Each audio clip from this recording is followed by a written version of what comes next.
In this video, I'm going to teach you what GD&T is and why you need to start using it. In order to do that, I need to teach you the basics of tolerancing and then show you why the older plus and minus method, which you probably know of, does not work in the professional world. I'll also teach you some more advanced topics in this video, which are extremely useful and I'm certain you can benefit from a lot. By the end of this video, you have a general understanding of GD&T and you can start using it on a basic level. Sounds good? Great. Let's do this. Now, first things first. What is GD&T? Well, GD&T stands for Geometric Dimensioning and Tolerancing. It is the common language that designers, manufacturers, and inspectors around the world use in their engineering drawings. This language is very powerful in specifying exactly what you need, and it brings a lot to the table that was previously missing with the old plus and minus method of tolerancing. The power of GD&T is the most obvious when we deal with assemblies. This is because without GD&T, your parts always have a chance to not fit or function in an assembly, which is a big no-no when we go in the professional world. One single bad component can ruin an entire assembly, and GD&T is the method to make sure this never happens. GD&T ensures that you get a fit 100% of time, which is brilliant. It can help you and your company save a ton of money due to all the advantages it brings to the table. GD&T does all this by introducing many rules and concepts and a number of symbols and tools that are used on the drawing level, which help us define exactly what we need without sacrificing on other fronts. Now, let's start the lesson by going over the basics using an example. Look at this part here. It is a fairly simple rectangular part that has a pin and a hole on top. Let's say this part is designed to be assembled into this other part here. It is important for the pins and holes on both components to line up, while also the part fitting within the two sidewalls provided by the red component. Now, let's go ahead and bring our main part to the drawing level and go from there step by step. I have placed the top view on top of our front view, which is in section mode. This is what we call a third angle projection, which is the US system. Most other countries use the first angle projection, which places the top view and other views on the opposite side of our front view. Basically, the only difference between the two systems is the placement of views with respect to the front view. Now, the next thing we do is to specify the size of every feature. Remember, there has to be enough information on the drawing to figure out any dimension. Having extra dimensions that tell us what we already know is also forbidden, so keep that in mind. As you can see, the length, width, heights, and diameters are specified. These are all size dimensions, meaning they specify the size of a feature. Now, what else are we missing here? Well, if you pay attention, you realize that the size of the pin and the hole are specified, but their location on the part is not. You have to somehow define where these two cylindrical features are with respect to other surfaces. I have picked the surface seen on the left side of our top view as a reference to specify distances of our two features along x-axis. These are the 20 and 70 millimeter dimensions. I used the surface on the left side instead of the one on the right because this is one of our mating surfaces to the red component. Therefore, the distance to this side needs to be controlled better. Now, for the distance along y-axis, I have used the side surface on the bottom of our top view simply because that surface is also a mating surface in our assembly. This gives us the 30 millimeter dimension, as you can see. Now, are we done yet? Well, definitely not. All the values you see here are nominal dimensions. This means they are our design intent and nothing more. Nothing in reality is exact because there is an error in every manufacturing process. This error can be small or large, but it does exist. This error is called tolerance. Tolerance defines how much any nominal value is allowed to deviate. It basically tells us how much room there is for error. Remember, every dimension needs to have a tolerance associated to it, otherwise your drawing isn't complete and not really useful. Well, first let's see how we can define these tolerances. Tolerance in general can be specified in three ways. We have unilateral, bilateral, and we have the limit type. Unilateral means one direction, meaning your value is allowed to go only in one direction with respect to the nominal dimensions. This means you can either go positive or you can go negative, but never both. So, when you see 60 millimeters plus 0.1 millimeter, this means your value is allowed to go from 60 millimeter to 60.1 millimeter. You can even not include the nominal value itself by specifying two positives or two negative tolerances. This is still in one direction. Unilateral tolerances are very useful when we deal with features in an assembly situation, such as a hole and a pin. If you think about it, you can go positive for the hole and negative for the pin while using the same nominal size for both. This makes sure there is no interference between the two features at all possibilities. Now, the next type, bilateral tolerance, which means two directions. Bilateral tolerances allow your value to go both positive and negative from the nominal dimension. The tolerance itself is the difference between the upper and lower limits, so in the case of this 100 millimeter dimension here, where the value can change from 99.9 millimeter to 100.2 millimeters, our tolerance is 0.3 millimeters, so keep that in mind. A special case for bilateral tolerances is when our nominal value is exactly in the middle of our tolerance zone. This is called a symmetry tolerance, and you probably know this as the plus and minus tolerance.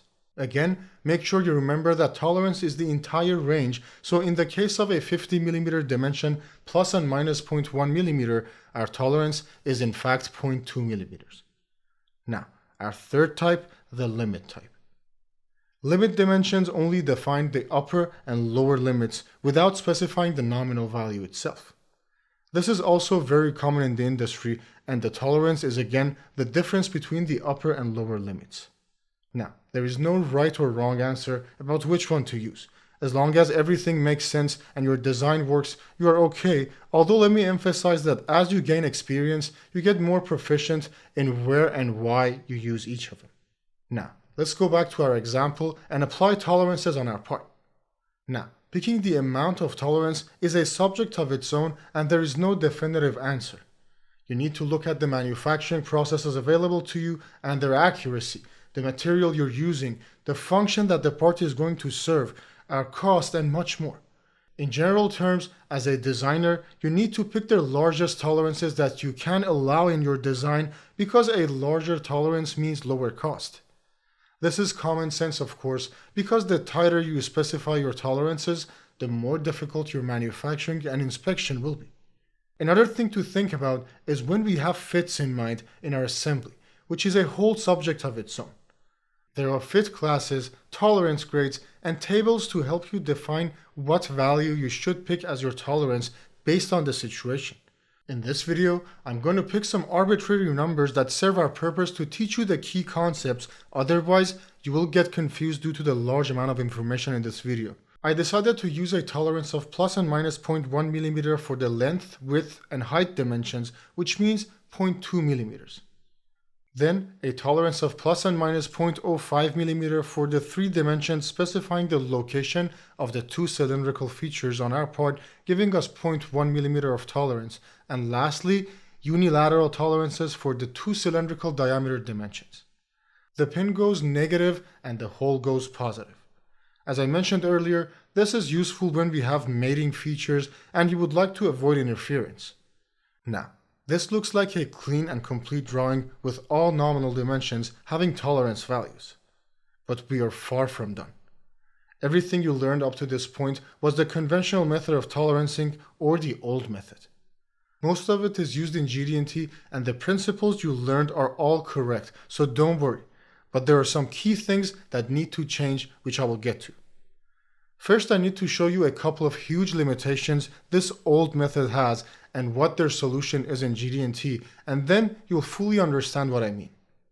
Let's look at the 10 millimeter dimension specifying the height of our part. The plus and minus 0.1 millimeter means our size can change from 9.9 millimeters to 10.1 millimeters. If you think about it, this creates a tolerance zone specifying where the top and bottom surfaces are allowed to be. They need to be within 9.9 millimeter to 10.1 millimeter of each other. This also controls the combined flatness of these two surfaces on top and bottom because the surface cannot go beyond these upper and lower boundaries. Now, let's say we are required to make sure the top mating surface of our part is much flatter because of its importance in our assembly. Say we need to control its flatness within 0.02 mm of tolerance. How would you approach this? Well, without GD&T, your only option is to change the plus and minus 0.1 mm of tolerance for the 10 mm height dimension to plus and minus 0.01 mm. This would create a tolerance zone that is 10 times tighter than what you had before, which does the job in controlling our flatness. But you need to ask yourself, do we have to limit our height dimension in order to define how flat a surface is? After all, our height was doing fine with a tolerance of plus and minus 0.1 mm, and we only cared about how flat the top surface was. There is a very simple solution in GD&T to resolve this issue. You can simply use this GD&T box in your drawing and point to the desired surface. This box is called GD&T Feature Control Frame. You have the flatness symbol on the left and the flatness tolerance of 0.02 mm on the right. It simply means the top surface needs to be flat within 0.02 mm.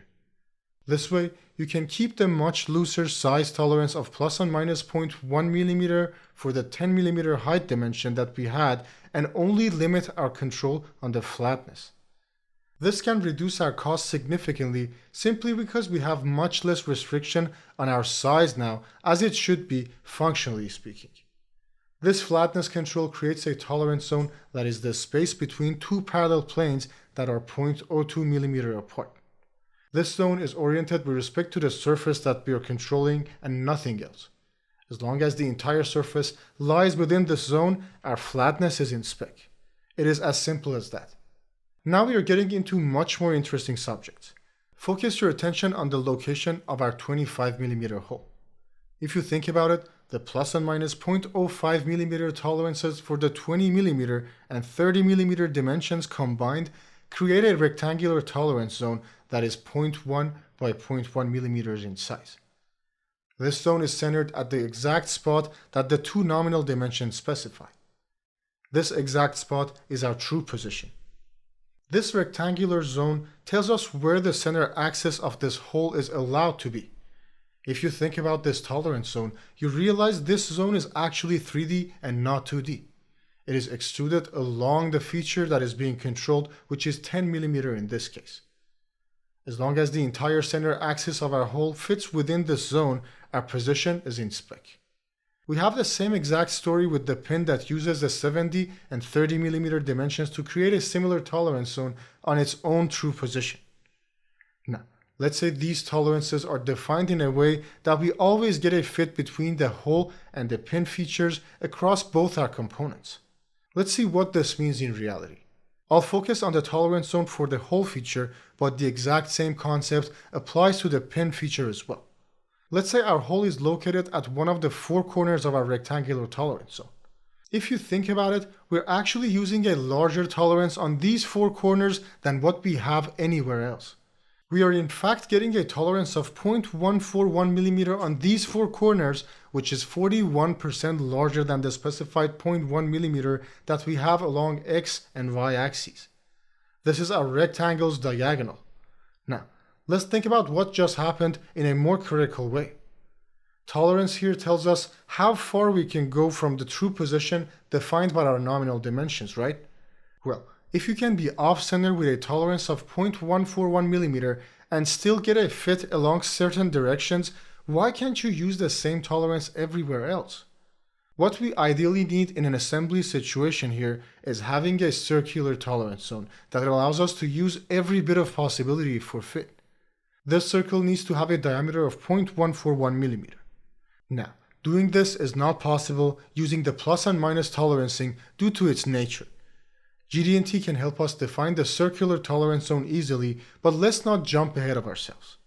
First, let me tell you how much we can benefit from having a circular tolerance zone because it is very important for you to understand this. Firstly, a circular zone provides us with an area 56% larger than a rectangular zone. This is calculated easily by comparing the two areas to each other. This reason by itself will decrease our cost significantly because a larger tolerance means a lower cost of manufacturing and an easier inspection for us. Now, there's another benefit here. Think about cases where the center axis of our hole lies outside the rectangular tolerance zone but inside the circular zone. These are cases where you still get a fit, right? Now, if you use the old method of tolerancing, any part that the position of its hole lies within this zone between the circle and rectangle will fail inspection by mistake. This is a much worse loss because we are throwing away a fully functioning part. Horrible, right? Now, let's learn how to fix this issue. First, I need to teach you some fundamental concepts about GD&T, and it is only then that we can proceed with the rest. First concept is GD&T feature control frame. If you remember, we used one to apply flatness on our top surface earlier.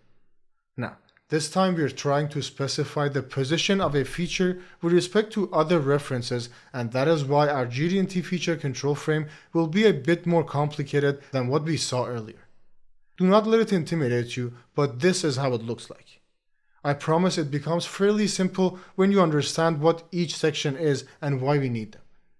Remember, everything in GD&T is there for a reason, and the entire purpose is to define what we need with a great accuracy. Now, let's go over each section starting from the left. In the first box, we have to use the position symbol simply because we are trying to specify the position of a feature. Previously, we had the flatness symbol. There are 14 symbols that can be used here, and each one controls a specific geometric characteristic, but let's not get carried away right now. I suggest you to go in the link below and download our free GD&T cheat sheet. It includes all GD&T symbols and their definitions, which will help you a lot in learning the subject. Now, the second box is where we specify our geometric tolerance.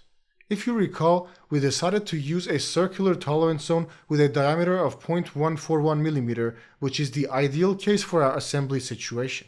That is why we simply place 0.141 mm with a diameter symbol next to it. The diameter symbol is mandatory and simply means our tolerance zone is cylindrical. Now, the last section of our GD&T callout is where we specify our datums. We can have anything from none to 3 datums depending on the situation and the symbol that we use.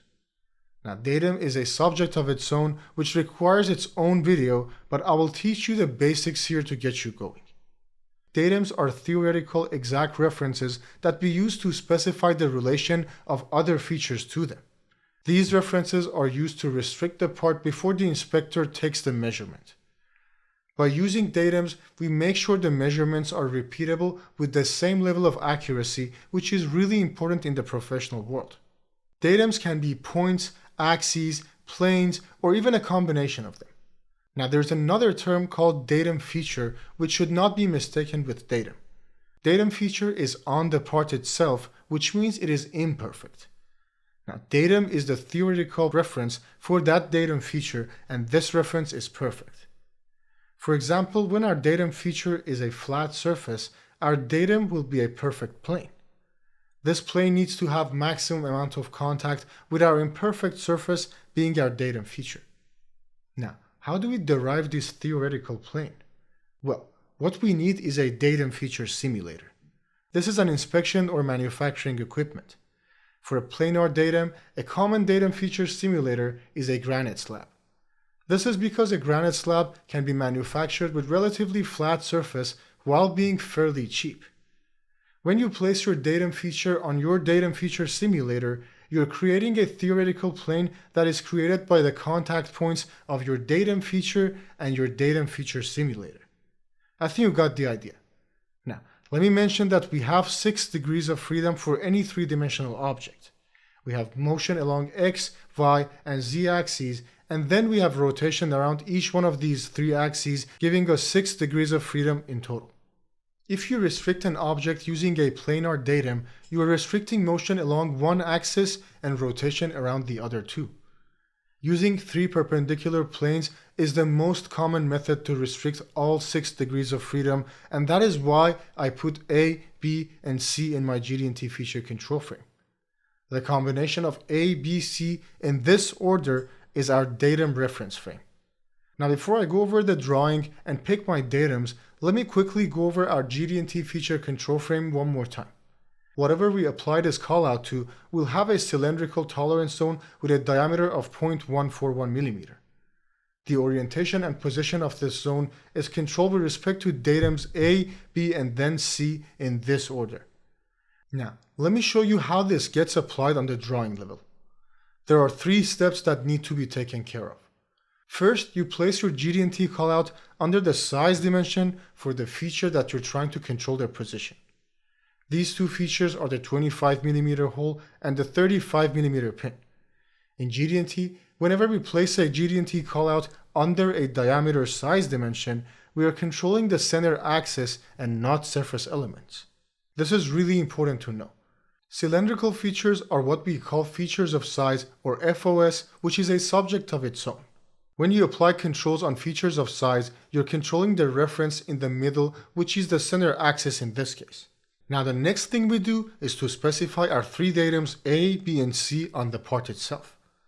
Now as I mentioned earlier, these 3 datums need to be perpendicular to each other for this example in order to fully restrict our part. Also keep in mind that datums will be restricted in the same order specified in the GD&T callout, so they should be placed based on priority. Let me show you what I mean. It is common practice to use a flat surface that is both large enough and is easily accessible as our first datum A. The flat surface under the part is our best option. This is done by placing the letter A in a box connected to the desired surface using a triangle. Now if you think about it, this datum is perpendicular to our 2 axes, which means it controls orientation of our tolerance zones. Now for our second and third datums being B and C, our best option is to use the 2 side edges that are our 2 mating surfaces. It's more stable to apply B to the larger one and C to the smaller one. Also notice that the 3 dimensions that specify the location of the pin and hole are actually specifying the distance to our datums B and C now, which is intentional. The tolerance in front of these dimensions must be removed because we just used our GD&T feature control frame to specify a cylindrical tolerance zone. The plus and minus tolerancing gives us a rectangular zone when used in X and Y directions combined, which is not what we want. What we do instead is that we place these 3 dimensions in a box. These are what we call basic dimensions. Basic dimensions specify the relation of the feature that is being controlled, which are the 2 center axes in this case, to our datums. Datum A is perpendicular to our axes, which is self-implied and does not need a 90-degree angle dimension. If the orientation was, say, 30 degrees, you would have to put that in a box as well. Datum A specifies the orientation of our tolerance zone, and that's all. You restrict datum A by placing your part on a flat surface, usually a granite slab. You then restrict datums B and C in this order to fully restrict the part. The 3 basic dimensions specify our true position and our 2 tolerance zones. This means as long as the 2 center axes lie within these 2 zones, our positions are in spec. Also notice that I used the same A, B, and C in both GD&T callouts for position. This makes sense because both positions will be controlled based on mating surfaces and inspection will be a lot easier. This is because the inspector can set up the part once and check both positions. Now, I do have to teach you a few more tricks that will come in very handy. Look at the surface that has a flatness control of 0.02 millimeter. This is our largest mating surface. Now, why did I not specify this surface as datum A? Well, this is because the pin would have made it difficult for the inspector to restrict the surface fully. As a designer, you need to make sure restricting datums is easily done while also serving your purpose. Now, a great way to control this mating surface better is to replace the flatness control with a parallelism control with the same tolerance with respect to datum A. If you noticed, flatness did not have any datum, which is mandatory. Flatness is a form control that controls the surface here with respect to nothing but the surface itself. It does not care about how the surface is oriented. Now, parallelism indirectly controls flatness while also making sure the surface is parallel to datum A.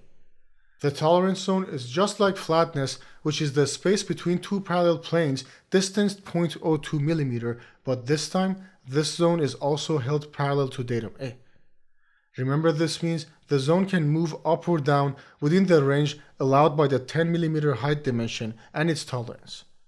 I also suggest to apply a flatness of 0.02 mm to datum A so you make sure our datum is a stable reference. This is common practice. Now, if you want to be thorough, you have to control the perpendicularity of datums B to A and also datum C to both A and B using similar GD&T callouts, but I don't want to get carried away. This is because I have something much more useful to teach you in this video, which you are going to love learning about. This is the MMC modifier, which has many advantages. MMC stands for maximum material condition, and we use it by placing the letter M in a circle next to our geometric tolerance value in our GD&T callout. But before I go over the MMC modifier, let me teach you what MMC itself is and what it means. MMC stands for maximum material condition. It states the size at which we have the maximum amount of material. For a pin, MMC would simply be its largest size. So for our 35 mm pin here, MMC would be 35 mm because we have a tolerance of -0.1 to 0. Holes are the exact opposite because they give you maximum amount of material when they are the smallest. So for our 25 mm hole here, our MMC is 25 mm. MMC can be applied to features of size. I already gave you a brief explanation earlier, but let me teach you the basics now. Features of size are features that have opposed points from a reference. They need to have a size dimension associated to them as well that has a tolerance. There are three common features of size which are called regular features of size. You are already familiar with the first one being cylindrical features. This can be internal or external, which means a pin or a hole. If you think about it, you have opposite points about a center axis all around your surface for both pins and holes. You need at least 180 degrees of material for this to be considered a feature of size. Second group are tabs and slots. These are two parallel surfaces at a distance that are specified using a size dimension that has a tolerance. The 60 mm dimension here is an example of a planar feature of size. If you think about it, all the points on these two parallel surfaces are opposite from one another with respect to a midplane. Slots are the internal versions of tabs. They have a size dimension between two faces that their normals are pointing towards each other. Slots also have points opposite of a midplane. MMC for tabs and slots are the same thing. For this 60 mm slot, our MMC is simply the largest size, being 60.1 mm. A slot would be the opposite because it is internal. You get the idea. The third type of feature of size is spherical features. Spherical features have opposed points about a center point if you think about it. These can be internal or external, and the concept of MMC gets applied to them all. The opposite of MMC is LMC, or least material condition, which means the size at which you have the least amount of material. For our pin, LMC would be 34.9 mm, and for the hole, our LMC is 25.1 mm. Now, why is this MMC so important? Well, let me tell you. Placing the MMC modifier in our GD&T callout next to our geometric tolerance does magical things.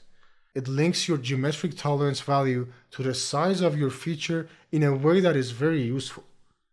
Using MMC allows us to check many different geometric characteristics such as position using a fixed size gauge. This means you can build a gauge in a certain way that if your part fits in it, you know certain parameters are within spec. This is extremely beneficial when you're dealing with large manufacturing numbers and inspection must happen as quickly as possible. Let me show you how this happens, which is one of the beauties of GD&T.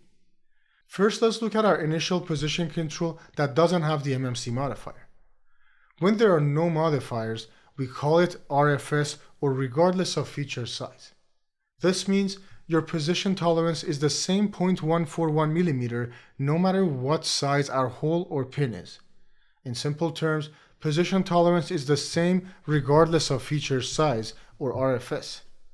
Now, what happens when we place the MMC symbol next to our position tolerance? Well, This means our position tolerance is 0.141 millimeter when the size of our feature, being pin or hole, is at MMC or maximum material condition. Let's go over the pin first. The pin's MMC is its largest size because that is when we get the maximum amount of material. This is 35 millimeters.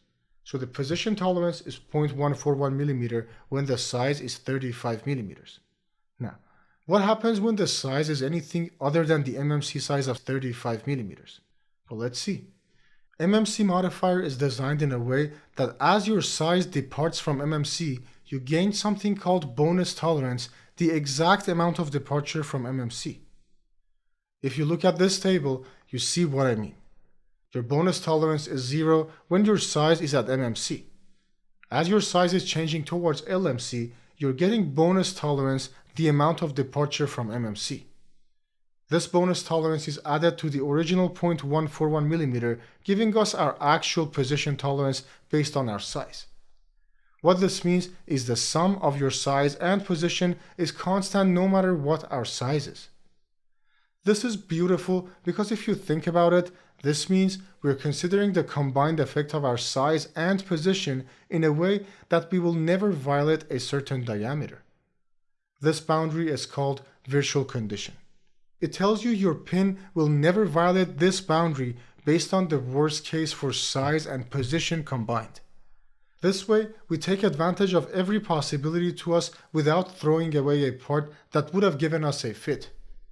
You see, RFS, or regardless of feature size, is very limiting. MMC is specifically designed with fits and assemblies in mind, which is why it's way more common to see MMC with position rather than without. MMC modifier reduces the total cost significantly, so keep that in mind. Now, let's go over the hole feature. The same concept applies, but adjusted for an internal feature of size. Our position is 0.141 millimeter at MMC, which is the smallest size our hole is allowed to be. This is 25 millimeters. As our hole goes towards LMC of 25.1 millimeter, we gain bonus tolerance, the exact amount of departure from our MMC size. This bonus tolerance gets added to our 0.141 millimeter, giving us our total allowed position tolerance based on the size of the hole. This makes sure the combined effect of size and position does not violate a boundary, this time inside the hole. This is our virtual condition. This time, we subtract the size from position tolerance to get to this constant amount. Remember, virtual condition at MMC is always outside the material. This way, you never forget to add or subtract size from position tolerance. It is that simple. Now, let me grab your attention to an interesting fact. Let's say you want to check only the size of your hole and pin using fixed gauges. If you build a hole at the MMC size of the pin, you get this gauge. This gauge makes sure your size allows for fit.